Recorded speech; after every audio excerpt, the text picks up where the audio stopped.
Hello and welcome to Let's Crack UPSC CSE. My name is Pratik Nayak and I welcome you all on the largest YouTube platform for civil service preparation. नमस्कार दोस्तों, आप सबका स्वागत है let's crack UPSC CSE की channel के ऊपर। और मैं और मेरे साथीगण आप लोग के साथ फिर से डिस्कस कर रहे हैं एनसीईआरटी के टॉपिक्स को। मैं मेनली आपके साथ डिस्कस कर रहा था regarding the standard 10th NCERT, जहां मैं आपको वर्ल्ड हिस्ट्री और इंडियन हिस्ट्री का मिक्सचर करके पढ़ा रहा हूँ और मैं आपको समझा रहा था कि नेशनलिज्म नाम की विचारधारा किस तरह से प्रोमिनेट के ऊपर आती है और नेशनलिज्म बेसिकली कहाँ से डेवलप हुआ। नेशनलिज्म की थीम के अंतर्गत जब हम लोग बात करते हैं तो नेशनलिज्म के जो आइडियाज है वो कहाँ से फ्रांस से शुरू होते हैं, फ्रांस की कल्चर से बढ़ते बढ़ते बढ़ते भारत की तरफ आएंगे। और यही नेशनलिज्म की जो हम लोग बात करेंगे तो over a period of time कहाँ पे हमको देखने को मिलता है, we see that the nationalism will be developing more in the Indochina, मतलब आज का वियतनाम वाला प्रदेश, जहां पे राष्ट्रवादी आंदोलन बहुत बड़ी मात्रा के अंदर हमको दिखेगा। खैर, हमने पिछले क्लास में नेशनलिज्म का जो पर्सपेक्टिव है वो डिस्कस किया था। हमने काफी सारे पॉइंट्स को भी डिस्कस किया था, आपको बताया था कि नेशनलिज्म का जो आइडिया है, फ्रेंच इंडो चाइना किस तरह से स्थापना होता है, वो सब हमने पिछले क्लास के अंदर डिस्कस और डिसाइड कर दिया है। बिफोर प्रोसीडिंग फर्दर, मैं आपको वेलकम करूंगा कि आप हमारे साथ अनअकैडमी प्लस के ऊपर जुड़िए। यहाँ लाइव क्लासेस है, स्ट्रक्चर्ड कोर्सेज, अनलिमिटेड एक्सेस है और लाइव टेस्ट और क्विज इसके अंदर कवर कराए जाते हैं। यहाँ पे मेरे कॉम्प्रिहेंसिव कोर्सेज चलते हैं, I also take comprehensive courses. जैसे आप प्लस के ऊपर आओगे तो आपको स्पेशल क्लासेस दिखेंगे। ये स्पेशल क्लासेस के द्वारा मैं पूरी की पूरी हिस्ट्री को कवर कराता हूँ। बेसिकली इसके अंदर मैं अलग अलग टॉपिक्स को मैंने कवर कराया है। इसके साथ साथ प्लस के ऊपर मेरे कॉम्प्रिहेंसिव कोर्सेज चलते हैं, ancient, medieval, modern, art and culture, world history, इन सब के ऊपर। जनरल स्टडीज के जितने भी टॉप मोस्ट एजुकेटर्स हैं वो भी अनअकैडमी प्लस के ऊपर पढ़ाते हैं। तो आपको एक बार सब्सक्रिप्शन लेना पड़ेगा, no doubt, but once you take the subscription your picture will be clear and आप इजीली यहाँ पे यूपीएससी की तैयारी को बहुत कॉम्प्रिहेंसिव वे के अंदर कवर कर पाओगे। तो इसके लिए मैं सजेस्ट करूंगा कि आप जुड़िए हमारे साथ। सब्सक्रिप्शन लेते समय आपको बहुत सारे ऑप्शंस दिख जाएंगे। आप दो प्रकार का सब्सक्रिप्शन ले सकते हो, एक प्लस सब्सक्रिप्शन है, दूसरा आइकॉनिक सब्सक्रिप्शन है। प्लस सब्सक्रिप्शन के अंदर आपको बेसिकली एक टीचर के रूप में मैं आपको गाइड कर पाऊंगा, लाइव क्लासेस मिलेंगे, टेस्ट आंसर राइटिंग, ये थोड़ा बहुत मिलेगा। बट आप जब आइकॉनिक सब्सक्रिप्शन में जाओगे तो आइकॉनिक सब्सक्रिप्शन में डेली आंसर राइटिंग मिलता है, आपको एक पर्सनल कोच मिलता है, आपको एक मेंटर मिलते हैं। वो मेंटर आपको गाइड करते हैं कि कैसे तैयारी करनी है, कौन से टीचर को किस तरह से आप फॉलो कर सकते हो। पूरी की पूरी आपकी फाउंडेशन से लेके बेसिक से लेके फाउंडेशन तक की तैयारी आपको यहाँ पे कवर कराई जाएगी। आप 1 साल, 2 साल, 3 साल का सब्सक्रिप्शन लीजिए। अगर आप first year, second year college के अंदर हो तो मैं मिनिमम आपको सजेस्ट करूंगा कि 1 या 2 साल का सब्सक्रिप्शन लीजिए। और सब्सक्रिप्शन लेते समय ये डिस्काउंट कोड को ना भूलिएगा, इससे आपको 10% ऑफ मिल जाएगा साहब। You will get 10% of on your fees. तो आपकी टोटल जो फीस होगी उसके अंदर 10% of, PN live discount code, always use this code. In fact हमारी 18 तारीख से और 24 तारीख से नई बैचेस शुरू हो रही है, 1 साल के लिए, 2 साल के लिए। एनसीईआरटी की फाउंडेशन बैच भी शुरू हो रही है। You can attend this batches as well on the Unacademy plus program. आपके लिए काफी फायदे कारक होगी। साथों साथ अगर आप ऑप्शनल की तैयारी करना चाहते हो तो यूपीएससी सीएसई के साथ आप ऑप्शनल की तैयारी भी कर सकते हो अनअकैडमी प्लस के ऊपर, जहां जनरल स्टडीज और ऑप्शनल दोनों को कॉम्प्रिहेंसिवली कराया जाएगा ऑन दी प्लस प्लेटफॉर्म। तो मैं आपको सजेस्ट करूंगा कि आप ये भी तैयारी करिए, जीएस एंड ऑप्शनल की बहुत कॉम्प्रिहेंसिव तैयारी। यहाँ पे भी आप जब कंबाइन कोर्स लोगे तो आपको फीस के अंदर थोड़ा बहुत राहत मिलेगा और उसमें भी अगर आपने ये डिस्काउंट कोड यूज किया PN लाइव तो 10% ऑफ भी हो जाएगा। साथों साथ अनअकैडमी की तरफ से बहुत इंटरेस्टिंगली आपको एक सीरीज दिखेगी जिसे हम लोग कहते हैं कॉम्बैट। ये कॉम्बैट फ्री कोर्स है। याद रखेगा कि यहाँ पे आपके लाइव क्विज होता है। ये लाइव क्विज के द्वारा आपकी रिलेटिव रैंकिंग होती है और अगर आपने क्विज में अच्छा परफॉर्म किया तो आपको अनअकैडमी की तरफ से सब्सक्रिप्शन भी मिलेगा, आपको फ्री रिवॉर्ड्स भी दिए जाएंगे। अब एवरी संडे 11 बजे है। बेसिकली आप सब्सक्रिप्शन ना लो तो भी इनफैक्ट आप कॉम्बैट को अटेंड कर सकते हो और कॉम्बैट को अटेंड करने के लिए आपको यही कोड को यूज करना है। This is the unlock code. याद रखेगा कि अगर आप बेसिकली कॉम्बैट के अंदर पार्टिसिपेट भी करना चाहते हो तो ये अनलॉक कोड के द्वारा हमारे साथ जुड़ सकते हो।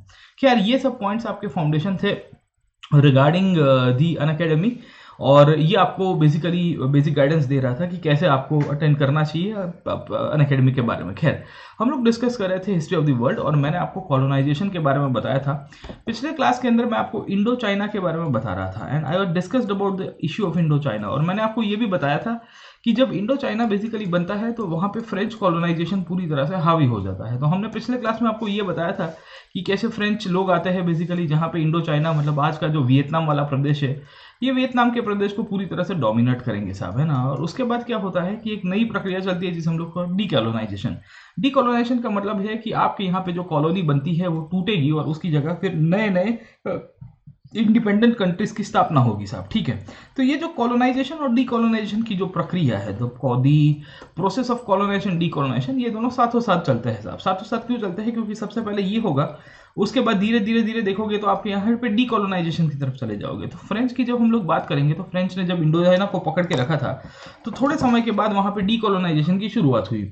यही डीकॉलोनाइजेशन के रूप में हम लोग जब लॉन्ग टर्म पर्सपेक्टिव को समझने की कोशिश करते हैं, तो वहाँ वियतनाम के अंदर जो नेशनलिज्म नाम की विचारधारा बहुत पॉपुलर होती है, और जो वहाँ का नेशनलिज्म था, इसके कारण डीकोलोनाइजेशन की प्रक्रिया आगे चलती है। तो हमने आपको पिछले क्लास में अंदर बेसिकली वियतनाम का नेशनल मूवमेंट के बारे में बताया था साहब, और मैं आपको समझाने की कोशिश कर रहा था कि वियतनाम का नेशनल मूवमेंट कैसे चला। तो हमने जो टाइमलाइन कंसेप्ट लिया था, वो टाइमलाइन कंसेप्ट के अंतर्गत मैंने आपको बताया था कि पहले तो फ्रेंच लोग यहाँ पे अपना अड्डा जमाते हैं 1880s 1860s के बाद साहब, ठीक है। उसके बाद 1900s तक आते आते हमको ये पता चलता है कि एक तो बेसिकली वहाँ पे वियतनाम को पूरी तरह से फ्रेंच कल्चर के अंदर रंगाने की कोशिश की जाती है। तो वहाँ के जो स्थानिक लोग थे बेसिकली, उन लोग को अपनी संस्कृति भुला के पूरी तरह से फ्रेंच बनाने की कोशिश की गई। खास करके एजुकेशन के अंदर बहुत सारा इम्पैक्ट पड़ता है, बट हमने ये देखा था पिछले क्लास में कि जब जब आप एजुकेशनल को चेंज करने की कोशिश करोगे, तो you will find so much of resistance. आपको उसके सामने बहुत सारा रेजिस्टेंस भी दिखेगा। वियतनाम के अंदर भी यही होता है कि रेजिस्टेंस बढ़ने की शुरुआत होती है over a period of time. और वियतनाम की जब हम लोग बात करेंगे, when we talking about the idea of Vietnam, हमको ये भी पता चल रहा है कि वियतनाम के अंदर जो स्थानिक लोग हुआ करते थे, उन लोगों ने बहुत बड़ी मात्रा में रेजिस्टेंस किया, और एजुकेशन एक बहुत बड़ा टूल था जहां पे रेजिस्टेंस हो रहा था। दूसरा, हमने ये भी देखा था कि हेल्थ एंड हाइजीन को लेके भी बहुत सारे इश्यूज चल रहे थे वियतनाम के अंदर, और जो बेसिकली साफ सफाई का इशू चल रहा था, उसमें बीमारियां फैल जाती थी। प्लेग, हमने पिछले क्लास में बात की थी। ये प्लेग को ले भी बेसिकली वहां पे वियतनाम के अंदर बहुत बड़ा एक सोशल कॉन्फ्लिक्ट क्रिएट हुआ, और उससे भी एक बहुत बड़ा रेजिस्टेंस का मूवमेंट शुरू होगा साहब। तो पिछले क्लास में मैंने आपको वियतनामीज नेशनलिज्म का जो पर्सपेक्टिव बताया था, उसमें हेल्थ हाइजीन के बारे में बताया था। Last but not the least, in fact मैं आपको रिलीजन के बारे में पिछले क्लास के अंदर डिस्कस कर रहा था, और मैंने आपको समझाया था कि धर्म के आधार के ऊपर भी कैसे आप यहाँ पे पूरी तरह से इनफैक्ट लोगों को क्या कर सकते हो, मेनली कह सकते हैं कि कन्वर्ट कराने की कोशिश कर सकते हैं साहब, ठीक है। वियतनाम की जब हम लोग बात करेंगे, तो रिलीजन के बेसिस के ऊपर उसको क्रिश्चियन बनाने की कोशिश की गई थी, और इसके कारण religion was also tool which was used in the form of the national movement साहब, ठीक है ना। तो आप देखोगे तो फैक्टर्स अफेक्टिंग नेशनलिज्म साहब, वियतनाम के अंदर जो नेशनल मूवमेंट चलता है, उसके अंदर बहुत सारे फैक्टर्स रिस्पॉन्सिबल थे। फ्रेंच ने बेसिकली वियतनाम का विकास कराया था, क्योंकि वहां से उसको पैसे कमाने थे कॉलोनी के रूप में। तो कॉलोनियल कंडीशंस के अंदर जो पैसे कमाने की बात की थी, वो मैंने आपको पिछले क्लास में बता दी थी। फ्रेंच ने वहां पे वियतनाम को मॉडर्न एजुकेशन देने की कोशिश की। क्यों? क्योंकि वियतनाम के लोगों को कन्वर्ट कराना चाहता था। आधुनिक शिक्षा व्यवस्था के नाम के ऊपर उनको पूरी तरह से फ्रेंच बनाने की कोशिश की गई थी। उनको कहा गया था कि आप फ्रेंच पढ़ोगे तो आप ज्यादा विकास कर पाओगे। दूसरा क्या था कि वियतनाम के लोगों को एक हद से ज्यादा एजुकेट करना भी नहीं है, क्योंकि अगर वो टेक्निकली वियतनाम के लोग स्किल्ड हो जाएंगे तो क्या होगा, what will it lead to? It will lead to a condition where they will start demanding white collar jobs. और वियतनाम के लोग जब व्हाइट कॉलर जॉब्स डिमांड करेंगे, तो उससे अल्टीमेट नुकसान किसको है साहब? फ्रेंच को नुकसान होगा साहब, ठीक है ना। तो इसके कारण फिर वहां पे रेजिस्टेंस होता है। वहां के जो स्थानिक लोग थे, उनको समझ में आ रहा था कि हम लोग हमारे हिसाब से रेजिस्ट करेंगे। तो स्कूल्स के अंदर रेजिस्टेंस हमने पिछले क्लास के अंदर देखा था। मैं आपको बता रहा था कि किस तरह से रेजिस्टेंस चलता है। जैसे भारत के अंदर चलेगा, वैसे वियतनाम के अंदर चलेगा। दूसरा, मैंने आपको बताया था हेल्थ हाइजीन को लेकर भी बहुत सारे इश्यूज थे, और वहां पे प्लेग की जो कंडीशन थी, उसके कारण भी बेसिकली रेजिस्टेंस चलता है। लास्ट रेजिस्टेंस जो चलता है वो रिलीजन के ऊपर चलता है, क्योंकि धर्म के आधार के ऊपर भी एंटी कॉलोनियल मूवमेंट चलेगा। क्यों? क्योंकि फ्रेंच ने बेसिकली क्या किया था, वहां पे क्रिश्चियनिटी को इंपोज कराने की कोशिश की थी, और फ्रेंच ने कहा था कि हम यहाँ पे पूरी तरह से वियतनाम को कन्वर्ट करके क्रिश्चियन रिलीजन के अंदर लेके आएंगे साहब। Getting my point or not? उसके सामने जब हम लोग दूसरी बात करते हैं, व्हेन वी कंसीडर फ्रेंच के सामने हम लोग जब दूसरे लोगों की बात करेंगे, तो हमको क्या पता चल रहा है, व्हाट डू वी गेट? हमको एक चीज बहुत क्लियर कट पता चल रही है कि फ्रेंच के सामने का जो वियतनाम के जो लोकल पब्लिक थी साहब, ठीक है, वियतनाम की जो लोकल पब्लिक थी, वो लोकल पब्लिक की क्या कंडीशन रहती है? वियतनाम की लोकल पब्लिक कहती है कि हमारा खुद का बुद्धिज्म का रिलीजन है साहब, यहाँ पे हमारा लोकल रिलीजन है साहब। ऊपर से आपको देखेगा तो कन्फ्यूशियस की फिलोसफी से ये लोग बहुत सारे इन्फ्लुएंस थे। तो they were very much influence by the Confucian and the Buddhism and the local culture साहब, ठीक है। तो उसके कारण फिर उनके वहां पे फिर से राष्ट्रवाद आएगा। जैसे इंडिया की बात करते थे, इंडिया के अंदर भी यही हुआ था ना साहब, ठीक है। इंडिया के हम लोग जब बात करते हैं, तो ब्रिटिश ने हमको क्या किया था? ब्रिटिश ने हमको क्रिश्चियनिटी लाने की कोशिश की थी। इंडियंस ने कहा कि भाई हम आपकी क्रिश्चियनिटी को नहीं स्वीकारेंगे, हमारे खुद के रिलीजन है साहब, ठीक है। तो इसके कारण क्या हुआ कि इंडियन नेशनल मूवमेंट के अंदर रिवाइवलिज्म की शुरुआत होती है। और ये जो रिवाइवलिज्म की शुरुआत हुई over a period of time, what it will lead to? It will lead to more of nationalism साहब। और ये नेशनलिज्म कैसा था? कल्चरल नेशनलिज्म था, जहां भारत के अंदर बहुत सारी सांस्कृतिक ताकतें कहती है कि ब्रिटिशर्स से हम लोग को इंडिपेंडेंस भी लेनी है। आर्य समाज है, देवबंद है, अलीगढ़ मूवमेंट है, ये जितने भी मूवमेंट थे ये सब रियलिस्टिक पर्सपेक्टिव के चलते हैं, जहाँ पे सोशल रिफॉर्म्स के साथ साथ नेशनलिज्म को भी बेस बनाया गया, वो भी रिलीजन के आधारित ही सोशल रिफॉर्म्स और नेशनलिज्म की बात हो रही है। वियतनाम के अंदर भी कुछ ऐसी ही कंडीशन हमको देखने को मिलेगी कि क्रिश्चियन प्रभाव के कारण बेसिकली वियतनाम पूरी तरह से जो कॉलोनियल डोमिनेशन हो रहा था उसके अंदर से निकालने की कोशिश कर रहे हैं साहब। गेटिंग माय पॉइंट है ना? तो आप समझने की कोशिश करोगे, यहाँ पे लिखा गया है रिलीजन एंड एंटी कॉलोनियलिज्म, कि धर्म किस तरह से आप कॉलोनी के सामने इकट्ठे करके या आपको बेसिकली एंटी कॉलोनियल फीलिंग्स को डेवलप कराता है साहब। तो मैंने बताया कि colonial domination was exercised by control over all areas of private and public life. अब देखिए, ये कॉलोनियलिज्म का बहुत इंपॉर्टेंट ट्रेंड होता है। जहां जहां दुनिया के अंदर कॉलोनीज बनी है वहां वहां एक चीज हमको देखने को मिलेगी कि प्राइवेट और पब्लिक लाइफ के ऊपर पूरी तरह से कंट्रोल कर देना साहब। अब देखिए कि पब्लिक लाइफ तो समझ में आता है कि चलो एक नए शासक आ गए, एक पॉलिटिकल पावर उभर के आया है जो बाहर से आया है। जैसे भारत में ईस्ट इंडिया कंपनी आई थी भारत के अंदर, जिसने पब्लिक लाइफ के ऊपर कंट्रोल कर दिया, मतलब पॉलिटिकल स्ट्रक्चर को पूरे अपने हाथ में ले लिया और सब कुछ डोमिनेट करने की कोशिश कर रहे हैं और कह रहे हैं कि हम कहेंगे वही भारत है साहब, ठीक है। पर प्राइवेट कंसेप्ट के अंदर बात करिए कि आदमी क्या खाता है, आदमी क्या पीता है, आदमी क्या सोचता है, आदमी क्या पहनता है, आदमी का विचार कैसा है, सब कुछ वहां पे कॉलोनियल स्टेट डिसाइड कर रहा था। अब ऐसा क्यों बोल रहा है, what is the reason behind that साहब, ठीक है। क्योंकि जब तक आप प्राइवेट लाइफ को कंट्रोल नहीं करोगे तो तब तक बेसिकली आपका कॉलोनियल स्टेट के अंदर कंसोलिडेशन नहीं हो पाएगा। आप आदमी के विचारों को जब तक कंसेप्ट के अंदर काबू में नहीं ले सकते हो, till the time you can not control the thoughts of a person, याद रखिएगा साहब, till the time you can not control the thoughts of a person you won't be able to rule over them साहब। आदमी को विचारों से control करना बहुत जरूरी होता है। विचारों से जब तक आप कंट्रोल नहीं कर पाओगे तब तक आपका कॉलोनियलिज्म सक्सेसफुल नहीं होगा साहब। तो हमारे यहाँ पे जैसे ब्रिटिश ईस्ट इंडिया कंपनी ने आके भारत के लोगों को, बहुत लोगों को क्रिश्चियन बनाने की कोशिश की। क्यों? अगर आपको पता होगा तो 1813 का चार्टर एक्ट था, ये 1813 के चार्टर एक्ट के अंदर यही तो लिखा गया था कि भाई साहब हम लोग अब भारत के अंदर क्रिश्चियनिटी फैलावा करेंगे। क्यों करेंगे? क्रिश्चियनिटी फैलावा करने से बेसिकली उनके लिए दो फायदे हैं, तो विद्रोह होने बंद हो जाएंगे, उनके सामने रिवॉल्ट्स नहीं होंगे, दूसरा एक लॉयल्टी का बेस कंज्यूमर क्रिएट किया जाएगा, तीसरा बेसिकली इंडिया के अंदर जो फॉल्ट लाइन्स है, जो फ्रैक्चर्स है, उसको और एक्सप्लोर किया जा सकता है। More and more exploitation of the Indian society can be done, है ना। तो ये दो तीन मुद्दे ऐसे थे जिसके कारण रिलीजियन और एंटी कॉलोनियलिज्म, ये दोनों का दोनों आपको पैरेलल कंसेप्चुअली दिखेगा साहब। गेटिंग माय पॉइंट है ना। तो ये दोनों कंडीशंस यहाँ पे क्रिएट होती है वियतनाम के अंदर, जहां प्राइवेट लाइफ को भी कंट्रोल करना बहुत आवश्यक हुआ करता था। फ्रेंच के लोगों ने बेसिकली मिलिट्री पर्सपेक्टिव से वियतनाम को काबू में तो ले लिया, बट इनको पता था कि वियतनाम की जब तक सामाजिक और सांस्कृतिक जीवन को काबू में नहीं लेंगे तब तक वियतनाम के अंदर सक्सेसफुल नहीं हो पाएंगे। भारत के अंदर भी यही हुआ था कि जब ईस्ट इंडिया कंपनी पावर के ऊपर आई, पॉलिटिकली जब बंगाल के अंदर प्लासी किया गया, बक्सर किया गया, उसके बाद धीरे धीरे धीरे धीरे हमको मॉडर्नाइजेशन का डोज देते हुए पूरी तरह से हमको कन्वर्ट कराने की कोशिश की गई है साहब। गेटिंग माय पॉइंट है ना। इनफैक्ट रिलीजन के आधार के ऊपर इन्होंने कॉलोनियल कंट्रोल बहुत अच्छी तरह से एस्टैब्लिश किया। अब भारत में तो ऐसा होता है कि पूरी तरह से लोग कन्वर्ट नहीं होते हैं। आप समझने की कोशिश करिए कि ब्रिटिशर्स ने भारत में क्रिश्चियनिटी के बेसिस के ऊपर लोगों को बहुत बड़ी मात्रा में कन्वर्ट कराने की कोशिश की थी। 1813 का चार्टर एक्ट, उसके बाद 1850 तक आता है रिलीजियस डिसेबिलिटीज एक्ट। दो कानून है आपको जो रिलीजन के पर्सपेक्टिव में बहुत जरूरी है। एक तो 1813 का चार्टर एक्ट और दूसरा है रिलीजियस डिसेबिलिटीज एक्ट। कौन सा था? Religious disabilities act. ये रिलीजियस डिसेबिलिटीज एक्ट और 1813 का जो चार्टर एक्ट है, 1850 का है ये डिसेबिलिटीज एक्ट, इसके द्वारा कन्वर्जन के लिए बहुत सारे प्रावधान देने की बात की गई। कहा गया कि आप कन्वर्ट करोगे तो आपकी अपनी प्रॉपर्टी के अंदर, आपको जायदाद के अंदर शेयर मिलेगा, उस प्रकार के कानून सरकार के द्वारा पास किए जाएंगे। इस प्रकार की बातें यहाँ पे की जाती है। क्यों? क्योंकि धर्म के आधार के ऊपर इनको पकड़ने की आवश्यकता थी साहब, ठीक है। तो बेसिकली होता यह है कि ब्रिटेन ने जो इंडिया में किया वही चीज वियतनाम कहाँ पे करेगा, यहाँ पे फ्रांस कहाँ पे करेगा, बेसिकली वियतनाम के अंदर करेगा साहब, ठीक है।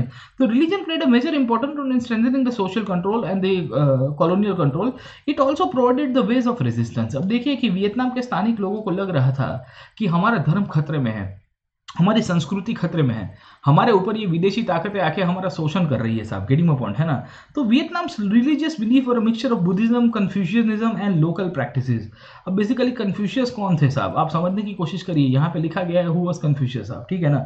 तो Confucius was a Chinese thinker, developed a philosophical system based on the good conduct साहब, अच्छा आचरण के ऊपर, practical wisdom and proper social relationship.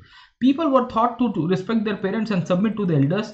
They were told that the relationship between the ruler and the people was the same as between the children and the parents. मतलब ये आप समझने की कोशिश करिए, कन्फ्यूशियस लोगों को अच्छा आचरण सिखाने के लिए जाना गए थे उन्होंने बेसिकली चाइनीज कल्चर के रूप में इनफैक्ट ये समझाने की कोशिश की गई कि आप एक दूसरे का सम्मान कीजिए, एक दूसरे को रिस्पेक्टफुली ट्रीट करिए।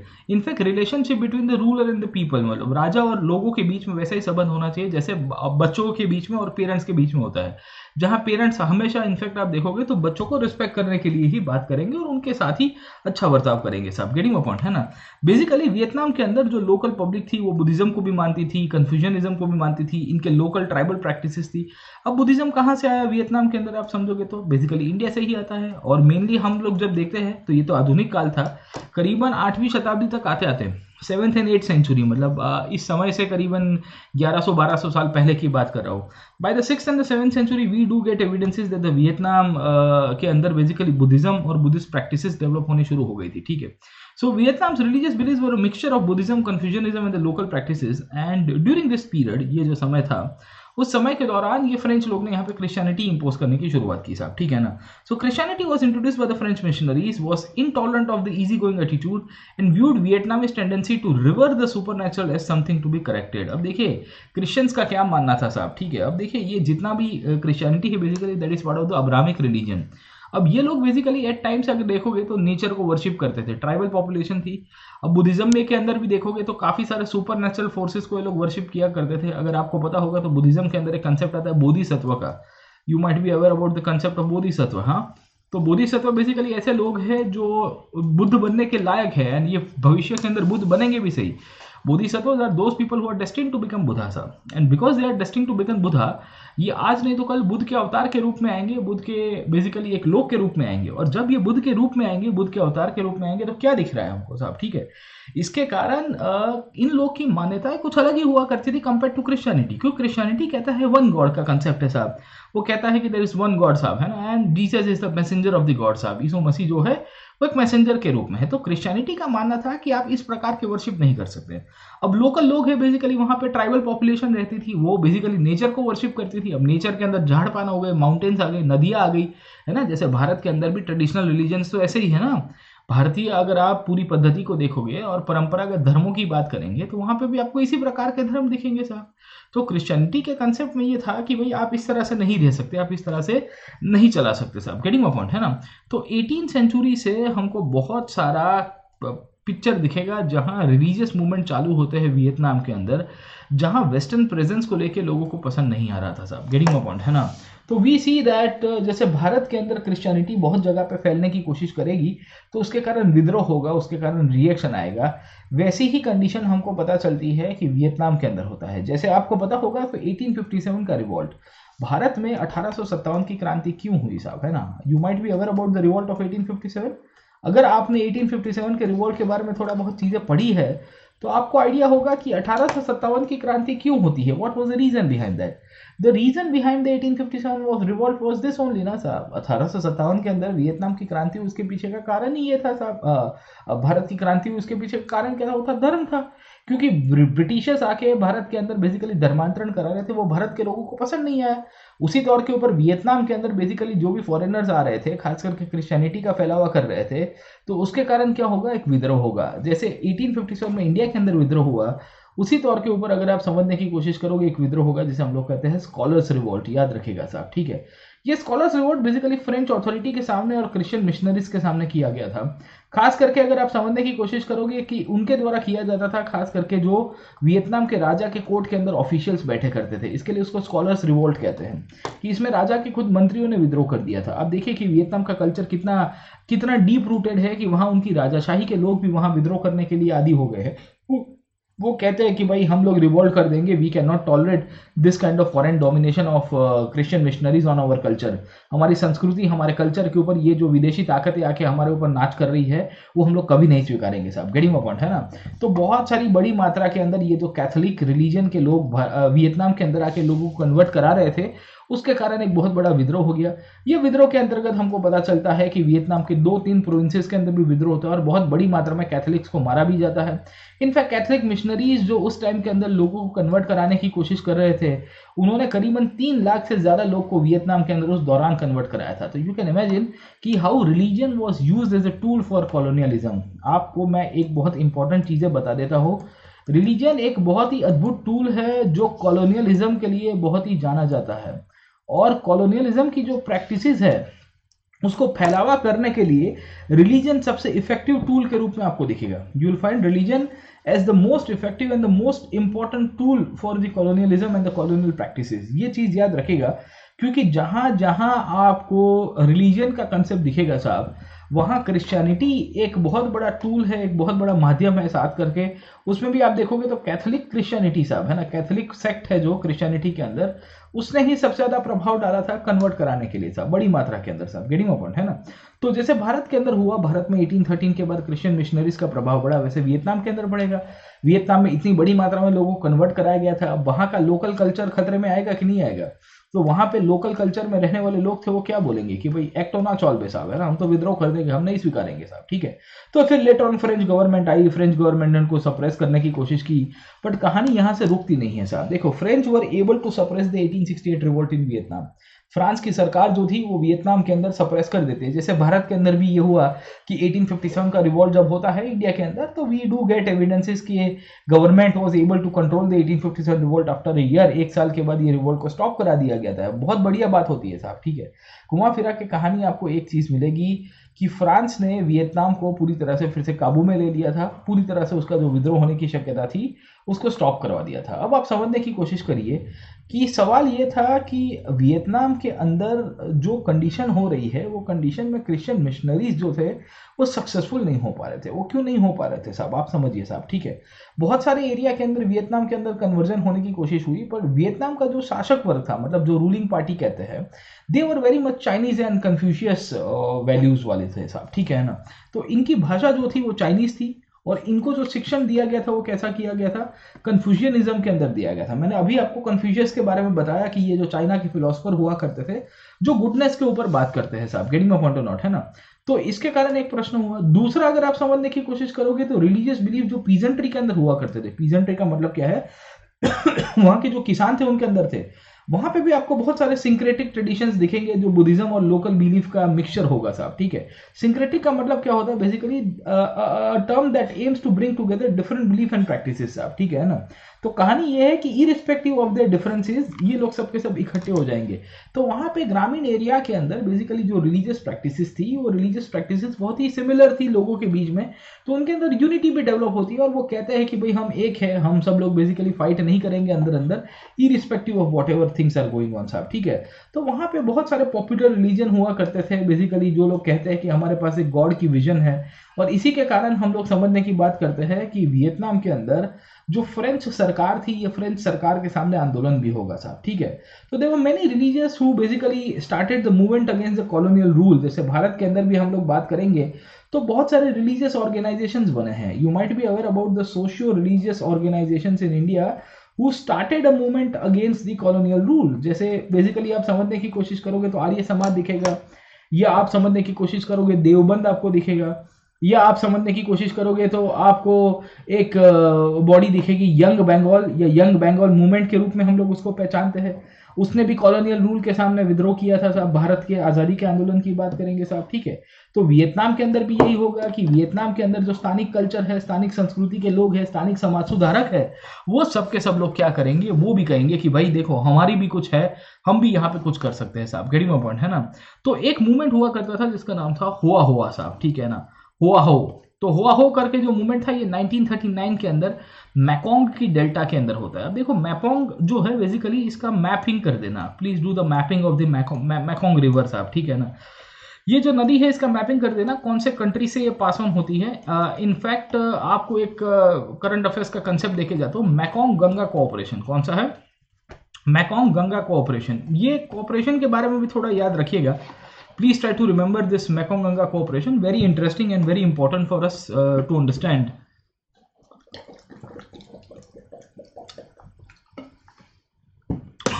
This whole concept. चलिए let me come back to this point. Okay. तो बेसिकली वहाँ पे एंटी फ्रेंच मिशन की शुरुआत हुई। बेसिकली ये 19th सेंचुरी के आसपास का पीरियड है जब वियतनाम के अंदर जो रिलीजियस मिशंस थे उन सब ने कहा कि फ्रेंच को वियतनाम के अंदर से हटा दो।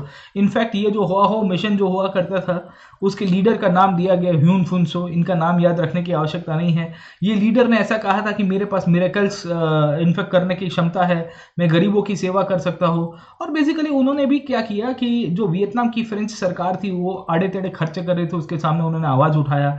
उन्होंने बेसिकली वहाँ पे जो बाल विवाह चल रहा था उसके सामने आवाज़ उठाया, गैम्बलिंग का आवाज़ उठाया, खास करके वियतनाम के लोगों को अल्कोहल और ओपियम के अंदर आदी बनाने का जो आंदोलन था उसके सामने भी उन्होंने आवाज़ उठाया। तो आप देखिएगा कि कैसे सोशियो रिलीजियस रिफॉर्म मूवमेंट्स पूरे वर्ल्ड के अंदर, बेसिकली इंडिया के अंदर तो नहीं, मैं ऐसा नहीं कहूँगा, पूरे दुनिया के अंदर नेशनलिज्म की बात करता है साहब। तो हमेशा याद रखिएगा कि जब आप कोई भी सोशियो रिलीजियस रिफॉर्म मूवमेंट्स देखोगे ना, वो बेसिकली नेशनल मूवमेंट की तरफ आपको लेके जाएगा। हमेशा socio religious reform movement will lead to an idea called as national identity साहब। ये आपको राष्ट्रीय आइडेंटिटी की तरफ लेके जाता है साहब, और यहाँ से ही बेसिकली नेशनल मूवमेंट की तरफ लेके जाता है। समझ में आया आपको? ठीक है ना? तो ये बहुत ही स्ट्रॉन्ग केस है, आपको पूरे वर्ल्ड के अंदर दिखेगा। मैं भारत की बात आपको समझा रहा था, तो भारत के अंदर जब हम लोग नेशनल मूवमेंट की बात करेंगे तो बहुत सारे ऐसे रिलीजियस ऑर्गेनाइजेशंस बनेंगे साहब, महाराष्ट्र से लेके गुजरात से लेके आपके नॉर्थ इंडिया के अंदर, वो सब के सब समाज सुधार के साथ साथ नेशनल आइडेंटिटी को भी स्ट्रॉन्ग करेंगे और कल्चरल वैल्यूज को भी स्ट्रॉन्ग करेंगे। अब बेसिकली वहाँ चाइल्ड ब्राइड की प्रथा बहुत चलती थी, बाल विवाह की प्रथा चल रही थी साहब, लोग सट्टाखोरी कर रहे थे, लोग दारू पी रहे थे साहब, ओपियम का कंजम्पशन कर रहे थे, तो वो आपकी सोसाइटी के अगेंस्ट में है। तो एक सोशल रिफॉर्मर है जो कह रहे हैं कि ये सब, इनमें से कुछ कुछ बैड प्रैक्टिसेस है, इसमें से बहुत सारी बुरी आदतें हैं जो वियतनाम के अंदर पहले नहीं थी, पर ये फ्रेंच के कारण आई है साहब, क्योंकि फ्रेंच लोग यहाँ पे रूल कर रहे थे। जैसे भारत के अंदर अगर आपको पता होगा तो इंग्लिश जो थे, इन्होंने बेसिकली बहुत सारी खुली मात्रा में लिकर की शॉप्स खोल दी, क्योंकि इनको लिकर से रेवेन्यू आती थी। You might be aware about that. और इसके लिए जब इंडियन नेशनल मूवमेंट चलता है तो हमको क्या देखने को मिला, गांधी जी जब यहाँ पे आगेवानी करेंगे इंडियन नेशनल मूवमेंट के अंदर, तो गांधी एक ही चीज कहते हैं सरकार को कि भी आप लिकर के ऊपर प्रोहिबिशन लगा दीजिए। You try to put prohibition on the liquor. क्यों? क्योंकि लिकर के ऊपर प्रोहिबिशन लगाओगे तो अल्टीमेटली बेसिकली एक चीज वही होगी कि इससे सरकार को तो नुकसान ही होगा, पर सोसाइटी में इसका फायदा होगा, क्योंकि सोसाइटी के अंदर जो अराजकता है बेसिकली दारू के कारण बहुत सारे जो कहते हैं ना कि बैड हैबिट्स लग जाती है, उससे तो एटलीस्ट सोसाइटी को मुक्ति मिलेगी साहब। गेटिंग माय पॉइंट, है ना? तो होगा ये कि जब इस प्रकार के आंदोलन चलेंगे तो हमको एट टाइम्स पता चलता है कि फ्रेंच सरकार ने इनको सप्रेस करने की भी कोशिश की थी। इनफैक्ट फ्रेंच गवर्नमेंट ने इनके जो लीडर थे ह्यून फुनसो, उनको मैड कहने की कोशिश की थी और कह दिया था कि ये तो पागलखाने में लेके जाएंगे साहब। गेटिंग माय पॉइंट, है ना? हमको ये भी पता चलता है कि जो डॉक्टर जो था जिसको इनको पागल प्रूव करना था, he became a insane follower of the leader साहब। आप समझने की कोशिश करिए कि क्या कंडीशन हो जाती है इनफैक्ट, कि जो बंदे को कहा जाता है कि भाई आपको ये लीडर है, इसको पागल प्रूव करना है, पर वो डॉक्टर ही वो लीडर का फॉलोअर बन जाएगा। इतना सारा प्रभाव आपको यहाँ पे दिखेगा साहब। गेटिंग माय पॉइंट, है ना? तो ये जो सिचुएशन है, ये सिचुएशन के कारण वियतनाम के अंदर नेशनलिज्म काफी बड़ी मात्रा के अंदर दिखा over a period of time. काफी सारे वहां पे जो सोशल रिफॉर्मर्स थे, जो वियतनाम के गांवों के अंदर जाके बेसिकली लोगों को मोटिवेट कर रहे थे, जो क्रिश्चियनिटी का कन्वर्जन हो रहा था उसके सामने आवाज उठा रहे थे, और ये सब कंडीशंस के अंतर्गत जब फ्रेंच लोगों को पसंद नहीं आया तो हमको पता चलता है कि उन्होंने काफ़ी सारे लीडर्स को पकड़ पकड़ के लाओस में डाल दिया और उनके फॉलोअर्स को कंसंट्रेशन कैंप के अंदर भी रख दिया गया। मतलब आप समझिए कि जैसे भारत की हम लोग बात करेंगे तो इंडियन नेशनल मूवमेंट के अंदर भी आपको ऐसी चीज़ें दिखेगी साहब। इंडिया के अंदर भी हमको ऐसी चीज़ दिखती है कि इंडिया के जो भी बहुत सारे लीडर्स थे जो बेसिकली यहाँ पे आंदोलन कर रहे थे, who were leading the movement against the British, इनको बेसिकली ब्रिटिश सरकार क्या करती थी, what the British government used to do, British government इनको पकड़ लेती थी और जैसे वियतनाम के अंदर लाओस के अंदर भेजा जाता था, वियतनाम के बाजू वाला कंट्री है ना साहब Laos, which was part of the Indo China, वहां से इनको डिपोर्ट कर दिया जाता था। ब्रिटिश सरकार इंडियन लीडर्स को कहाँ भेज देती थी? भेजती थी साहब रंगून के अंदर। So they will be sent to Rangoon साहब, इनको भारत के बाहर भेज दिया जाता था। जैसे आपको पता होगा 1857 के रिवोल्ट जब हुआ तो 1857 के रिवोल्ट के बाद आपके आखिर के जो मुगल बादशाह थे बहादुर शाह जफर, उनको कहां भेजा गया था? Where was Bahadur Shah Zafar sent साहब? Bahadur Shah Zafar was sent to which place? He was sent to a place called as Rangoon साहब। ठीक है। इनफैक्ट बहुत सारे लीडर्स को अगर आपको पता होगा कहां भेज दिया जाता था? अंडमान एंड निकोबार भेज दिया जाता था। क्यों अंडमान एंड निकोबार भेज दिया जाता था? Because they were sent to Andaman Nicobar, क्योंकि वहां पे काला पानी था साहब। गेटिंग माय पॉइंट, है ना? तो ये दोनों कंडीशंस यहाँ पे आपको दिखेगी। बहुत सारे लोगों को कॉन्सेंट्रेशन कैंप में डाला गया। कॉन्सेंट्रेशन कैंप का मतलब क्या होता है? तो यहाँ एनसीईआरटी के अंदर दिया गया, prison where the people are detained without due process of law उनको बोला नहीं जाता है कि क्यों पकड़ा गया है साहब। The word evokes an image of a place of torture and a brutal treatment, मतलब एक ऐसी जगह होती है जहां आपको पकड़ के बेसिकली पिटाई कर दी जाएगी, आपको हर रोज टॉर्चर किया जाएगा कि क्यों बेटा हमारे सामने चर्बी चढ़ी थी कि आंदोलन करने चढ़े थे साहब, गेटिंग अ पॉइंट। तो उसको कॉन्सेंट्रेशन कैंप के रूप में इन्होंने कंसिडर किया है। चलिए साहब ठीक है ना। तो बहुत बार बड़ी मात्रा के अंदर हमको ये पता चलता है कि वियतनाम में नेशनलिज्म चला। अब आप समझने की कोशिश करोगे तो इस प्रकार के जो मूवमेंट थे, ये मूवमेंट के अंदर मेन स्ट्रीम नेशनलिज्म से थोड़ा अलग बात भी होगा साहब, क्योंकि ये कल्चरल मूवमेंट थे। ये मेन स्ट्रीम नेशनलिज्म का खास करके पॉलिटिकल पार्टी का जो है इनको सपोर्ट नहीं मिलेगा। भारत में भी यही होता है कि जब हम लोग सोशल रिलीजियस मूवमेंट्स की बात करेंगे तो आर्य समाज नाम की एक पार्टी है, चलो साहब है ना, आर्य समाज नाम की जो विचारधारा धराने वाली जो बेसिकली सामाजिक संस्था थी, उसको कांग्रेस ने कुछ उस टाइम पे सपोर्ट नहीं किया था ऑफिशियली साहब, गेटिंग माय पॉइंट है ना। तो ये क्यों था? क्योंकि ये समाज सुधार आंदोलन थे, तो राजकीय पक्ष उसको शायद स्वीकारे भी और ना भी स्वीकारे। तो वियतनाम के अंदर भी कुछ ऐसा ही आपको दिखेगा। Political party often do their support but were uneasy about their activities. Political parties को ये लग रहा था कि यार ये जो समाज सुधार के आंदोलन है, बड़े बड़े जो संस्थाएं बन के आई है वियतनाम के अंदर, या भारत की बात कर दे साहब है ना। मैं भले आपको वियतनाम पढ़ा रहा हूं पर पीछे भारत की बातें करता रहता हूं। पता नहीं आप में से कितने लोगों को ये वियतनाम का कंसेप्ट समझ में आ रहा है, क्योंकि मैं आपको पीछे इंडियन नेशनलिज्म को कंपेयर करके वियतनामीज नेशनलिज्म के साथ जोड़ रहा हूं। क्योंकि जब वर्ल्ड हिस्ट्री हम लोग पढ़ते हैं तो आपको वर्ल्ड हिस्ट्री के अंदर आपको कंपैरिजन वही करना है कि इंडियन हिस्ट्री के साथ आपको साथ में लिंकअप करना है। आप जब वर्ल्ड हिस्ट्री और इंडियन हिस्ट्री को दोनों को साथ में लिंकअप करोगे तो ही आपको समझ में आएगा, तो ही आप पूरी तरह से उसको है ना पूरा एक फॉर्मेट में लेके आ पाओगे साहब, गेटिंग माय पॉइंट है ना। तो political parties often drew their support but were uneasy about the political activities. They could neither control or discipline this groups nor support their rule rituals and practices. Yet the significance of this movement in arousing the anti-imperialist sentiment should not be underestimated। मतलब ये है कि Vietnam में जो भी समाज सुधार आंदोलन हुए उनका महत्व था। उन्होंने भी बेसिकली जो एंटी क्रिश्चियन मूवमेंट चलाया है, खास करके जो क्रिश्चियनिटी के सामने कन्वर्जन का जो प्रश्न था, उन सब के मुद्दे को उठा के वियतनाम के लोगों को यूनिफाई करने का काम जरूर से किया है साहब, गेटिंग माय पॉइंट है ना। So this is how we see that Vietnam के अंदर काफी बड़ा आंदोलन चला। इनफैक्ट जब वियतनाम के लोग एट टाइम्स बहुत ही गुस्से आ जाते थे तो उन्होंने बहुत सारे कैथोलिक मिशनरीज को भी मार दिया। इनफैक्ट यहाँ पे अगर आप देख रहे हो तो यहाँ पे एक फोटोग्राफ दिया गया है, the execution of father Borie a Catholic missionary. Images like this by French artist were published in France to stir up the religious fury. आप समझने की कोशिश करिए कि एक फादर बोरी की यहाँ पे कहानी दिख रही है जहां पे इनको एग्जीक्यूट किया जा रहा था। एग्जीक्यूट क्यों किया जा रहा था? Because he was trying to spread Christianity in Vietnam, और वियतनाम के जो स्थानिक लोग थे वो पसंद नहीं कर रहे थे कि यहाँ पे फ्रेंच लोग आके क्रिश्चियनिटी का फैलाव कर रहा है हमारे गाँव के अंदर, हमारे जिलों के अंदर, हमारी संस्कृति लेने की काम कर रहा है साहब। उसके कारण यहाँ पे ये घटना बन जाती है साहब, ठीक है। और इस प्रकार की जो इमेजेस है वो फ्रांस के अंदर बहुत ही पॉपुलर की जाती है। क्यों? क्योंकि इसके कारण क्या होगा कि फ्रेंच नेशनलिज्म और मजबूत होगा। फ्रांस के जो बेसिकली शासक थे वो अपनी प्रजा का विश्वास और जीत पाएंगे और प्रजा को कहेंगे कि आप हमको सपोर्ट करिए, हम वियतनाम की तरफ, और ये हम बेसिकली वियतनाम जो है उसके ऊपर पूरा का पूरा क्रिश्चियनिटी फैलाएंगे साहब, गेटिंग माय पॉइंट है ना। तो ये वही बात है कि आप दुश्मन के द्वारा की गई जो कुछ कुछ घटनाएं हैं, कुछ कुछ इवेंट्स है, उसको आप हाईलाइट करा के अपनी चीज़ों को ज़्यादा बताने की कोशिश करते हो साहब, गेटिंग माय पॉइंट है ना। तो ये सब पॉइंट्स आपको वहाँ वियतनाम के अंदर दिखेंगे। ये इतना पॉइंट आपको वियतनाम के कंसेप्ट के अंदर पता होना चाहिए कि बहुत सारी बड़ी मात्रा के अंदर ये वियतनाम के अंदर ये घटनाएं बनी जहाँ एग्जीक्यूशन की इवेंट्स भी बहुत प्रोमिनेंटली यहाँ पे डिस्प्ले की जाती थी। अब आप समझने की कोशिश करिए होता क्या है साहब, ठीक है ना। 1900s तक आते आते बाय 1900s वियतनाम के अंदर नेशनलिज्म आ चुका है, और बिकॉज वियतनाम के अंदर नेशनलिज्म आ चुका है तो वहाँ पे नेशनलिज्म के अंतर्गत वियतनाम के जो लीडर्स थे वो लोग एक प्रश्न के अंदर उलझ गए थे। They were basically involve into this thoughts कि वियतनाम को जब आज़ादी दिलाएंगे तो अब क्या होगा, व्हाट विल हैपन साहब, ठीक है ना।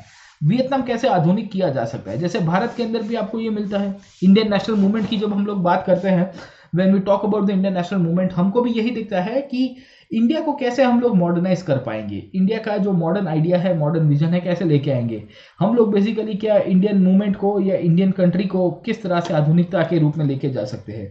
वियतनाम के अंदर भी यही प्रश्न थे कि क्या हम जापान और चाइना की तरह अपने आप को बेसिकली मॉडर्न कर पाएंगे कि नहीं कर पाएंगे once the French will leave साहब, getting my point or not, है ना। तो on this conditions we see that Vietnam के अंदर जो आधुनिक विचारधारा आई, वे आधुनिक विचारधारा के अंतर्गत आपके यहाँ पे जो मिडिल क्लास का डेवलपमेंट हुआ, ये मिडिल क्लास बेसिकली अगर आप समझने की कोशिश करोगे अपने आप को मॉडर्न कहने की बात करता है, और वो कहता है कि हम लोग बेसिकली ये वेस्टर्न कल्चर से थोड़े अलग है, हम लोग हमारी खुद की संस्कृति बनाने की कोशिश करेंगे साहब, ठीक है ना। तो यहाँ से कंसेप्ट चलता है द विजन ऑफ मॉडर्नाइजेशन। अब आप समझने की कोशिश करिए ये मॉडर्नाइजेशन का कंसेप्ट किसके साथ जाता है साहब, ठीक है। तो यहाँ पहला लाइन लिखा गया है, the French colonialism was resisted eight many levels and in various forms. मैंने आपको बताया कि फ्रांस के जो शासक थे उनको तो हर जगह के ऊपर विरोधी हो रहा था कि भाई तुम कोई लायक ही नहीं हो।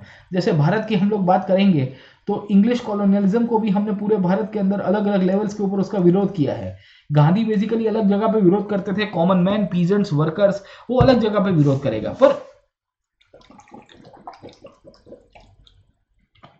पर जो भी आपका इंग्लिश कॉलोनियलिज्म है उसको अलग अलग रूप में, अलग अलग रंग रूप के अंदर विरोध तो आपको दिखने को ही मिलता रहेगा साहब, गेटिंग माय पॉइंट, है ना। अब सवाल ये था कि आप किसको मॉडर्न कहते हो, आप जो विरोध कर रहे हो क्या उसको मॉडर्न कहा जा सकता है। दूसरा सवाल ये था कि राष्ट्रवादी किसे कहते हैं, what was it to be a nationalist साहब, getting my point or not, है ना। तो कहा गया कि आधुनिक उसी को ही कहा जाता है जो बेसिकली अपने ही ट्रेडिशन को ना स्वीकारे, क्योंकि फ्रेंच लोगों ने इनको ये व्याख्या दी थी, you might be able to recall, क्योंकि जहां जहां कॉलोनियलिज्म चला है, कॉलोनियलिज्म एक चीज के ऊपर बहुत चलता है और वो चीज है कि कॉलोनियलिज्म आपको ये कन्विंस करा देगा कि आपका खुद का कल्चर, आपकी खुद की संस्कृति, आपके खुद के विचार जो है वो कोई काम के नहीं है, आपका पूरा जो बैकवर्ड है, जो कल्चर है वो पूरी तरह से बैकवर्ड है और आपका कोई अस्तित्व नहीं है। ये कॉलोनियलिज्म हर जगह करता है साहब, गेटिंग माय पॉइंट, है ना। तो इसके कारण हमको क्या देखने को मिला, because of that what do we find over here साहब, ठीक है ना। तो वियतनाम के अंदर भी जब आधुनिकता की व्याख्या दी गई तो फ्रेंच लोगों ने बेसिकली इसी प्रकार की व्याख्या सेटअप की। इन्होंने कहा कि in order to be modern was it necessary to regard tradition as backward and reject all the earlier ideas and the social practices। क्या आधुनिक उसी को ही कह सकता है, या आधुनिकता के कारण हम लोग क्या अपनी परंपरा, अपने रीत रिवाज, अपनी संस्कृति, अपने विचारों को भूल जाएंगे। We should forget all this points up, getting my point, है ना।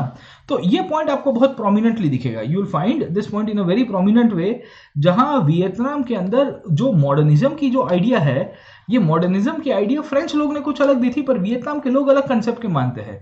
वियतनाम के लोग मानते हैं कि हम अपनी परंपरा, हमारे विचार, हमारी जो भी रीत रिवाज है उसको अपनाते हुए आधुनिक बनेंगे। ऐसा नहीं है कि हम लोग ऐसे ही आधुनिक बनेंगे। Will accept the social practices, will accept the ideas, will accept the traditions and still we can become modern साहब। हम आधुनिक अपने हिसाब से भी बन सकते हैं साहब, गेटिंग माय पॉइंट, है ना। दूसरी पॉइंट लिखी गई, was it necessary to consider the west as the symbol of development and civilisation and try to copy the west साहब। अब आप समझने की कोशिश करिए, वहां पे एक दूसरा प्रश्न ये भी चल रहा था कि मॉडर्न की डेफिनेशन मतलब क्या, हम हमारा रिलीजन को भूल जाए क्या, हम लोग हमारा ट्रेडिशन को भूल जाए क्या, हम लोग हमारी कस्टम्स को भूल जाए क्या, हम लोग बेसिकली हमारे विचारों को भूल जाए, हमारी संस्कृति को भूल जाए साहब, क्या इसी को ही मॉडर्न कहेंगे साहब, गेटिंग माय पॉइंट, है ना। दूसरा ये था कि क्या हमको वेस्ट के अंदर, वेस्ट का मतलब क्या है कि यूरोप के अंदर जो सभ्यता चल रही है, क्या इसी को कॉपी करेंगे तो ही आधुनिक कहेंगे, getting my point or not, है ना। तो कहानी ये चलती है कि जब हम लोग वियतनाम की बात करते हैं तो वियतनाम के अंदर बहुत सारे लोग ऐसा मानते थे जिनका ये मानना था कि हम लोग पश्चिमी सभ्यता को ना अपनाते हुए भी आधुनिक कह सकते हैं। हम लोग पश्चिमी व्याख्या के अंदर, मतलब जो वेस्टर्न डेफिनेशन ऑफ नेशनलिज्म है उसके अंदर ना आते हुए भी हम लोग अपने आप को नेशनलिस्ट कहेंगे। नेशनलिस्ट वही बंदा होता है जो बेसिकली अपनी जमीन, अपनी देश के लिए बेसिकली फाइट करता है। तो उसमें वेस्टर्न पर्सपेक्टिव के लाने की आवश्यकता नहीं है। मैं अपने देश के लिए जुड़ा हुआ हूं क्योंकि I believe in to the idea of my country साहब। वहां पे जो मेरा इथोस है, मेरा जो एथिक्स लागू किया गया है, मेरे जो आइडियल्स मुझे सिद्धांत दिए गए हैं, मैं उसको फॉलो करता हूं साहब, गेटिंग माय पॉइंट। तो वियतनाम में ये कहानी चलती है कि बहुत सारे ट्रेडिशंस से जिनको स्ट्रेंथन करने की बात की गई है। एक ग्रुप ऑफ पीपल था वियतनाम के अंदर जो कहता है कि we should follow the Vietnamese tradition so that हमारी जो संस्कृति और मजबूत हो और हम लोग फ्रेंच के सामने लड़ पाए साहब, getting my point or not. काफी सारे लोग ऐसे भी थे जिनका मानना था कि Vietnam should learn from the west even opposing the foreign domination. मतलब यह है कि हमको पश्चिम से कुछ कुछ चीजें सीखनी भी चाहिए। अब देखिए इंडियन नेशनल मूवमेंट के अंदर भी आपको इस प्रकार के दो ग्रुप दिखेंगे। एक आपको कांग्रेस के अंदर ग्रुप दिखेगा एक्सट्रीमिस्ट, जो कहता है, इंडियन नेशनल मूवमेंट के अंदर बात कर रहा हूं, कि we should always unfollow the British rule, the British are not loyal to be followed, and British do not have anything great in their achievements साहब। अंग्रेजों के पास ऐसा कुछ अचीवमेंट्स के रूप में भी नहीं है जिसे हम लोग फॉलो कर पाए साहब, ठीक है। तो हम लोग हमारी संस्कृति को फॉलो करेंगे तो भारत और मजबूत होगा और भारत की आज़ादी का आंदोलन हम लोग आगे ले जाते हैं, ठीक है ना। दूसरे कांग्रेस के अंदर ही आपको एक ग्रुप ऑफ लीडर्स दिखेंगे जिसे हम लोग कहते हैं मॉडरेट्स। मॉडरेट्स कहते हैं कि भाई चलिए हम लोग नेशनलिज्म तो लेके आएंगे पर हमको वेस्टर्न कंट्रीज से जो जो चीज़ें सीखने लायक है वो हमको स्वीकारनी पड़ेगी साहब, ठीक है। वियतनाम के अंदर भी यही थे कि कुछ कुछ लोग बेसिकली ट्रेडिशंस को फॉलो करना चाहते थे, कुछ कुछ लोग वेस्टर्न आइडियाज़ को भी फॉलो करना चाहते थे। और इसी के कारण वियतनाम का जो नेशनल मूवमेंट है उसके अंदर बहुत सारी कॉम्प्लेक्स डिबेट्स चलती है। जैसे इंडियन नेशनल मूवमेंट के अंदर भी आपको पता होगा कि बहुत सारी कॉम्प्लेक्स डिबेट्स चलेगी between the two political ideologies, between the moderates and the extremist. तो वही चीज़ आपको वियतनाम के अंदर भी हमको देखने को मिलती रहती है। बहुत बड़ी मात्रा के अंदर बेसिकली अलग अलग फिलोसफर्स, अलग अलग विचारक ने अलग अलग रास्ते देने की कोशिश की और कहा कि हमको बेसिकली अपने रूट्स की तरफ जाना चाहिए, हमको बेसिकली अपना जो कल्चर है उसको रिवाइव करना चाहिए। और इसके लिए बेसिकली इसी को ही हम लोग कहते हैं रिवाइवलिस्टिक नेशनलिज्म। रिवाइवलिस्टिक नेशनलिज्म का मतलब ये है कि ये परंपरा के आधार के ऊपर राष्ट्रवाद लाने की बात कर रहा है। दूसरा हम लोग बात करेंगे जिसे हम लोग वेस्टर्न नोशन ऑफ नेशनलिज्म कहते हैं, कि जहां पश्चिमी सभ्यता के आधारित राष्ट्रवाद की जो बातें की गई है उसको फॉलो किया जाता है। तो वियतनाम में भी दो धड़े थे, वियतनाम के अंदर भी दो आपको बंटवारे दिखेंगे। जैसे भारत के अंदर आपको कांग्रेस के अंदर ही मॉडरेट्स और एक्सट्रीमिस्ट करके ताकतें दिखती हैं। वियतनाम में 19वीं सेंचुरी के आसपास की बात है कि फ्रेंच डोमिनेशन के सामने बहुत सारे लोग आंदोलन कर रहे थे। बेसिकली उनमें से आपको कन्फ्यूशियस के फॉलोअर्स बहुत सारे दिखेंगे साहब, गेटिंग माय पॉइंट है ना। क्योंकि कन्फ्यूशियस एक्चुअली कब से बिलोंग करते थे आप समझने की कोशिश करिए। कन्फ्यूशियस बेसिकली वियतनाम से बिलोंग नहीं करते थे, पहली बात। दूसरा, Confucius belong to 6th century BC. अगर आप टाइम देखोगे ये टाइम है 6ठी शताब्दी ईसू के पहले का समय साहब, 6th सेंचुरी बीसी। ये वो टाइम था जब बेसिकली हमको पता चलता है कि कन्फ्यूशियस के विचार बहुत ही पॉपुलर हुए थे और कन्फ्यूशियस बेसिकली चाइना के अंदर उस टाइम पे उभर के आए थे। अगर आप समझने की कोशिश करोगे तो हमको ये पता चलता है कि इनफैक्ट जो 6th सेंचुरी बीसी का जो पीरियड है उस समय के दौरान पूरे भारत के अंदर और पूरे विश्व में अलग अलग फिलोसफर्स डेवलप हुए थे। जैसे चाइना में कन्फ्यूशियस आए तो भारत के अंदर सिद्धार्थ गौतम और वर्धमान का भी जन्म हुआ था और वो इसी दौरान इनफैक्ट बौद्ध और जैन दर्शन का प्रभाव देते हैं।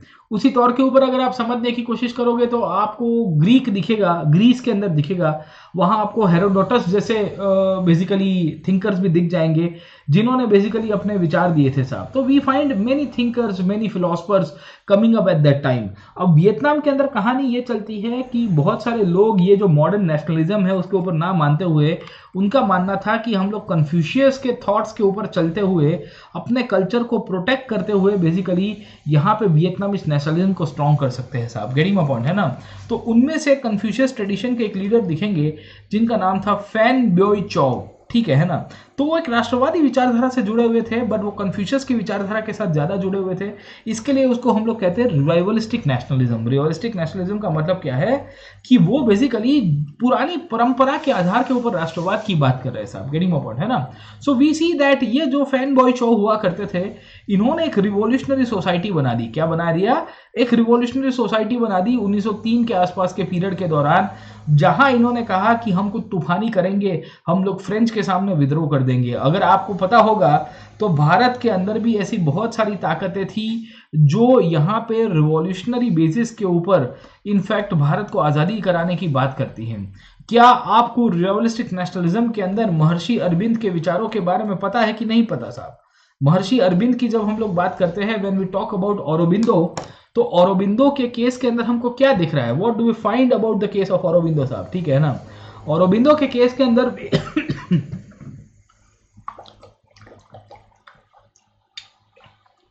औरोबिंदो के केस के अंदर भी हमको यही दिखेगा कि Aurobindo followed the Indian traditions, Indian principles, Indian ideas, और इसके बेसिस के ऊपर औरोबिंदो कहते हैं कि हमको राष्ट्रवाद लाना चाहिए साहब, गेटिंग माय पॉइंट है ना। तो ये जो फैन बॉय चौ है बेसिकली वियतनाम के अंदर अपना आंदोलन चलाते हैं, वियतनाम के अंदर बेसिकली अपने विचारों को प्रचलित करते हैं और बेसिकली उस टाइम के दौरान वो एक चाइनीज रिफॉर्मर को भी मिलेंगे। इन ये फैन बॉय चौ ने बेसिकली एक किताब लिखी, the history of the loss of Vietnam, और बेसिकली वो कहते हैं कि किस तरह से बेसिकली वियतनाम को पूरी तरह से खत्म कर दिया गया, वियतनाम के ऊपर किस तरह से ये जो फ्रेंच डोमिनेशन है वो आ जाता है और उसके कारण वियतनाम पूरी तरह से खत्म हो गया साहब, गेटिंग माय पॉइंट। तो आप समझने की कोशिश करिए आपको ये सब चीजें क्या दर्शाता है, what does this thing shows. ये सब चीजें दर्शाती है कि हर जगह के ऊपर आपको रिवालिस्टिक नेशनलिज्म दिखेगा। इनफैक्ट रिवालिज्म के बेसिस के ऊपर बहुत सारी किताब लिखी गई।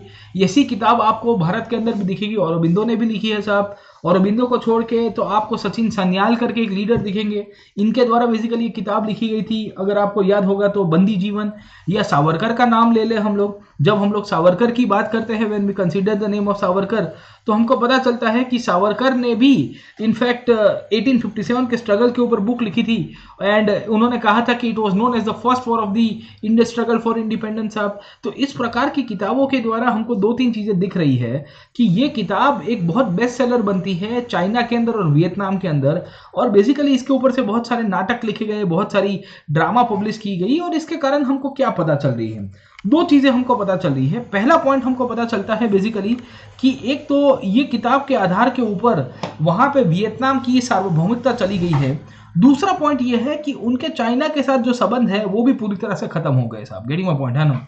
क्योंकि अगर आपको पता होगा कि चाइना और वियतनाम का कल्चर काफी सारा सिमिलर था, और जब से फ्रेंच आए हैं उसके बाद बेसिकली वियतनाम का कल्चर भी खत्म हो गया, वियतनाम की सत्ता भी चली गई। तो इसके कारण क्या होगा कि नेशनलिज्म बढ़ेगा साहब। ठीक है, तो आपको जब पूछा जाता है, whenever they will ask you this kind of questions, आपको पूछा जा सकता है कि किस तरह से लोकल फैक्टर्स ने अपना रोल प्ले किया है regarding the spread of nationalism in any part of the world. तो हमेशा याद रखेगा कि literature plays a very important role in the spread of nationalism.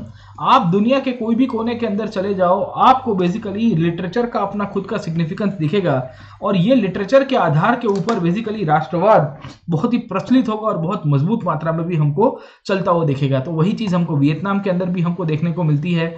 Vietnam in fact बताता है कि देखो हमारी क्या कंडीशन हुई है और हमारा किस तरह से शोषण किया जा रहा है बाय द फॉरेनर्स। अब देखिए कि ये सब किताबों के द्वारा फैन बॉय चो बहुत ही पॉपुलर लीडर के रूप में उभर के आ गए साहब। ठीक है, फैन बॉय चो एट टाइम्स इनफैक्ट ये भी बताते हैं कि भाई साहब हमारे यहाँ पे जब से फ्रेंच लोग पावर के ऊपर आए हैं, ये फ्रेंच लोगों ने हमारे यहाँ पे पूरी तरह से वियतनाम को तबाह कर दिया।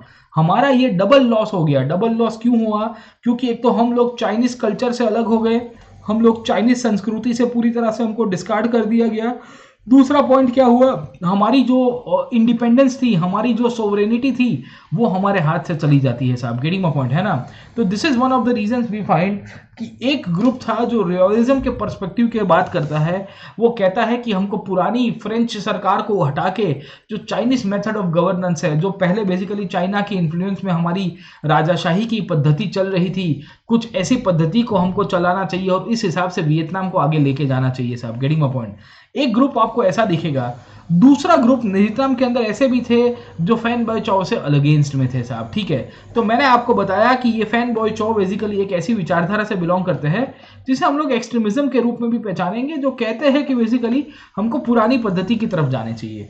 दूसरे आपको एक मिलेंगे फैन चू ट्री, इनका नाम याद रखने की आवश्यकता नहीं है, पर इनका कंसेप्ट समझने की कोशिश करिए कि इंडियन नेशनल मूवमेंट्स के अंदर आपको मॉडरेट्स का एक ग्रुप दिखेगा। ये मॉडरेट्स के ग्रुप के जो समर्थक थे, ये भी ऐसी प्रकार के लोग थे जिनका मानना था कि हमको बेसिकली भारत के अंदर कैसी राज्य व्यवस्था क्रिएट करनी चाहिए। Getting my point? इनफैक्ट ये आपके फैन बॉय चो है, वो उस टाइम पे मोनार्की को इनडायरेक्टली सपोर्ट कर रहे थे। वो कह रहे थे कि पुरानी शासन पद्धति ज्यादा ठीक है। ये जो दूसरे लीडर थे जिनका नाम था फैन चू ट्री, ये कहते हैं कि बेसिकली हमको मोनार्की की तरफ ना जाना चाहिए। इनफैक्ट हमको क्या किया जा सकता है, हम लोग वियतनाम को पूरी तरह से एक डेमोक्रेटिक रिपब्लिक बनाएंगे।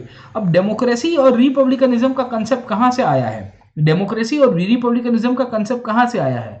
तो आपको भी पता होगा कि डेमोक्रेसी और रिपब्लिक का जो कंसेप्ट है, where it is been borrow from, it is a western idea. ये जो पूरा का पूरा कंसेप्ट है कि वेस्टर्न आइडिया है, पर अगर पश्चिम के अंदर से हमको ऐसी कुछ अच्छी राज्य व्यवस्था मिलती है तो हमको स्वीकारने में कोई मतलब गलत नहीं होना चाहिए, हमको उसके लिए खराब नहीं फील करना चाहिए।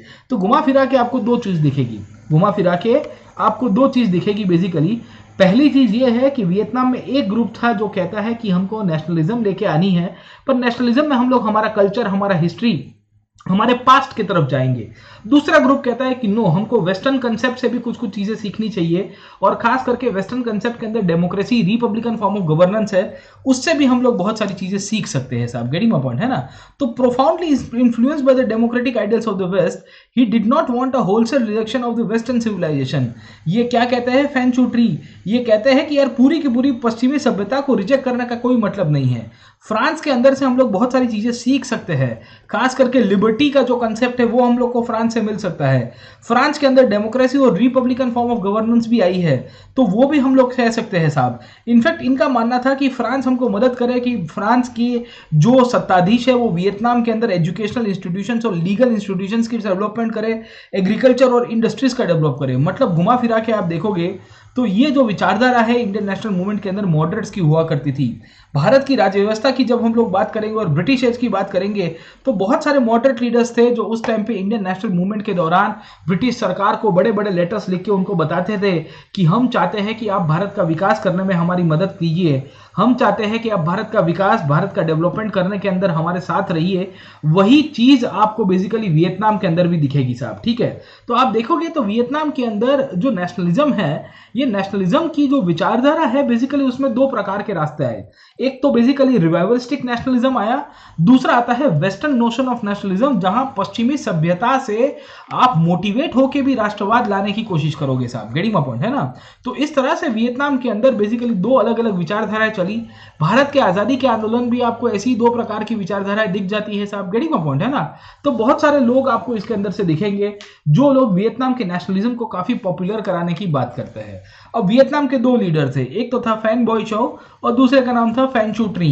अब इनका नाम याद रखने की आवश्यकता नहीं है, मैंने आपको पहले भी बताया, they are not important for us, but इनकी खासियत आप समझने की कोशिश करिए साहब। गेटिंग माय पॉइंट है ना?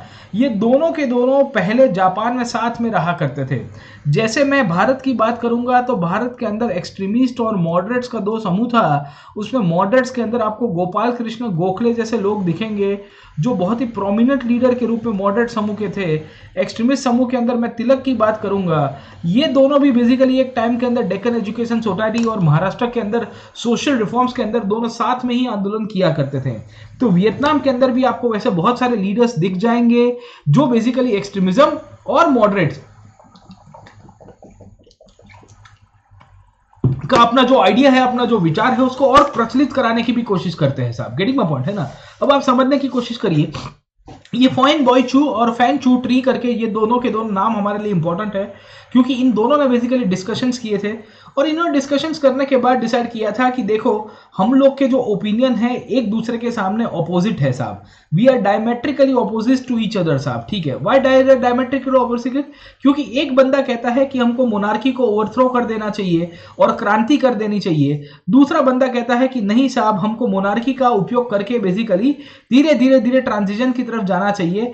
घुमा फिरा के ये कहते हैं कि our means were considerably different but the goals were same. मतलब कि आप वियतनाम को आजादी दिलाने का बात कर रहे थे, आप ये कह रहे थे कि वियतनाम बेसिकली अल्टीमेटली एक इंडिपेंडेंट कंट्री के रूप में बनना चाहिए, पर दोनों के बेसिकली रास्ते अलग अलग थे। तो भारत के अंदर भी आपको यही दिखेगा। गोपाल कृष्ण गोखले जो है वो मॉडरेट की विचारधारा के साथ प्रेरित हुआ करते थे, उनके आइडियाज अलग दिखते हैं। तिलक की बात करेंगे तो तिलक बेसिकली एक्सट्रीमिज्म की विचारधारा के साथ जुड़े हुए थे, उनके आइडियाज आपको अलग दिख जाएंगे साहब, है ना?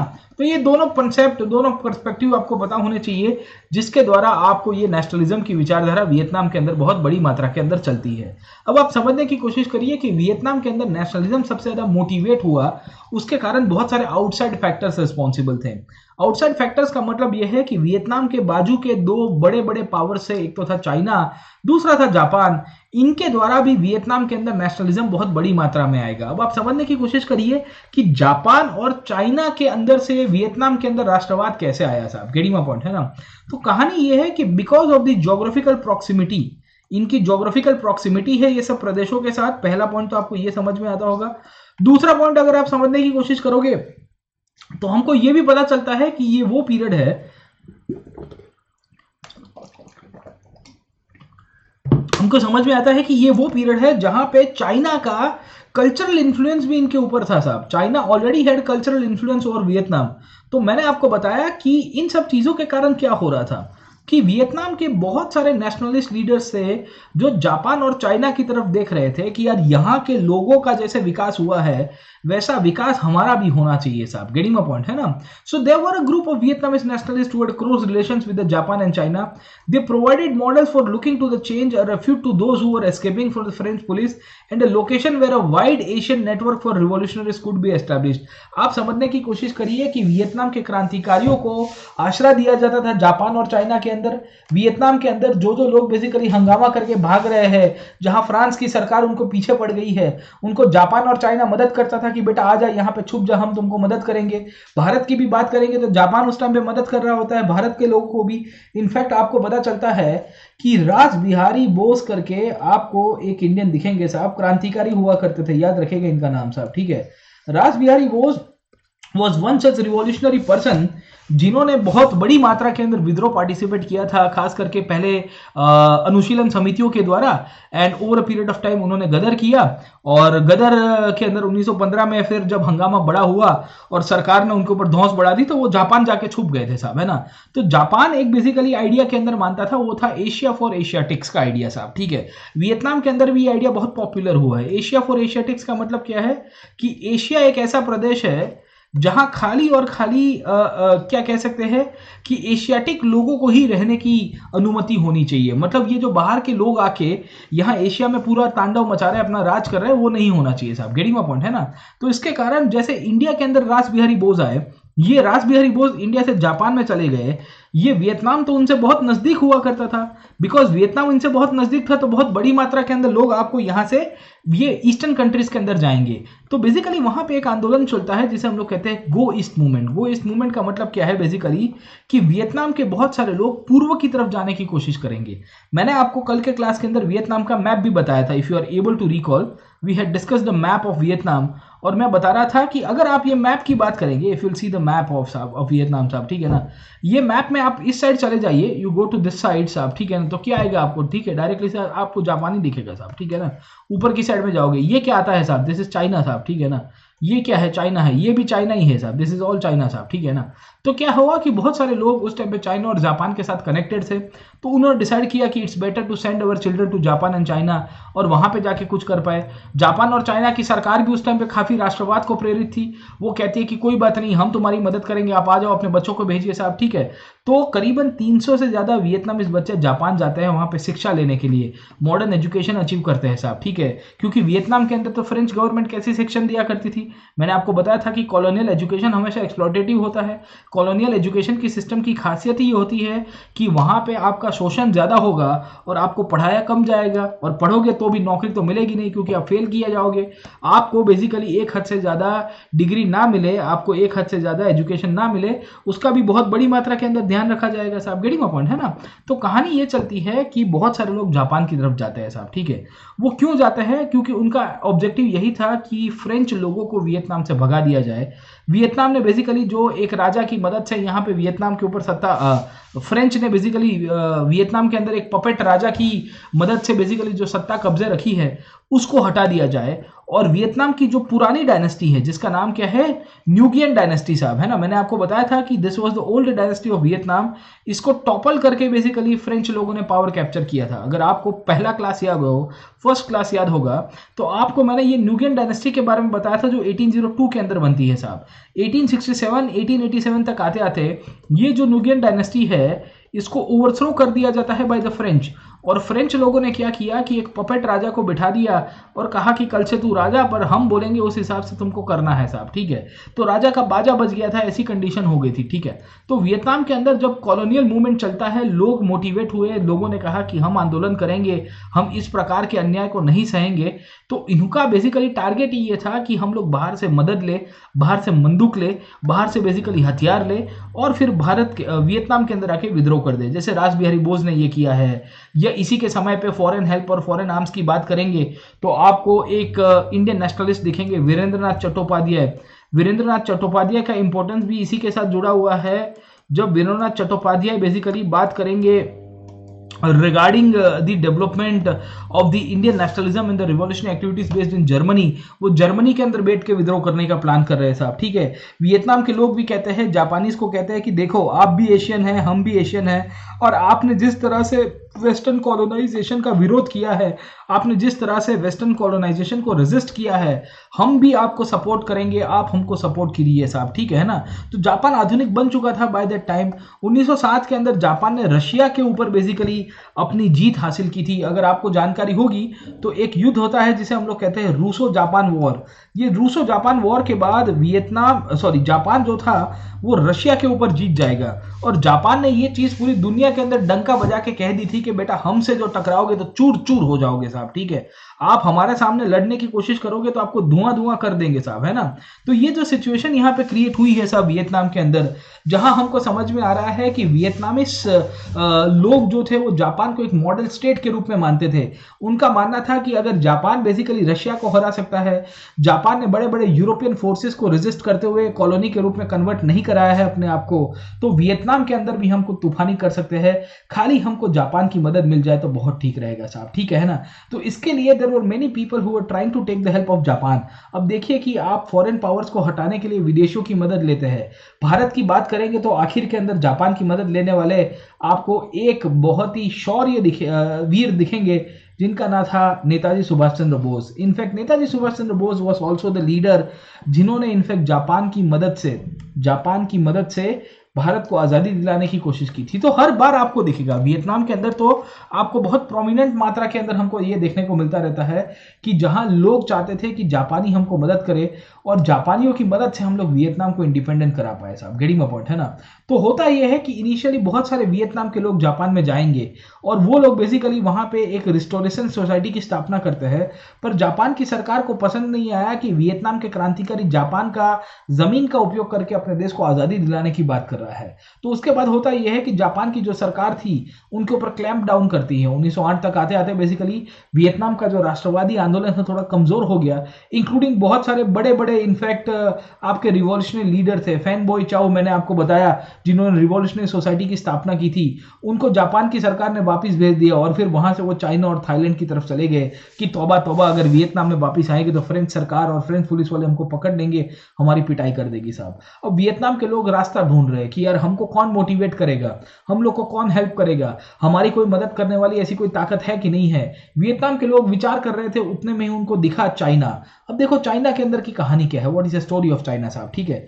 चाइना की कहानी यह है कि 1911 के आसपास का टाइम है, this is a period of 1911, और वहां पे चाइना के अंदर भी राजाशाही को टॉपल करके वहां के नेशनलिस्ट लोगों ने पावर कैप्चर किया था साहब, गेटिंग माय पॉइंट, है ना।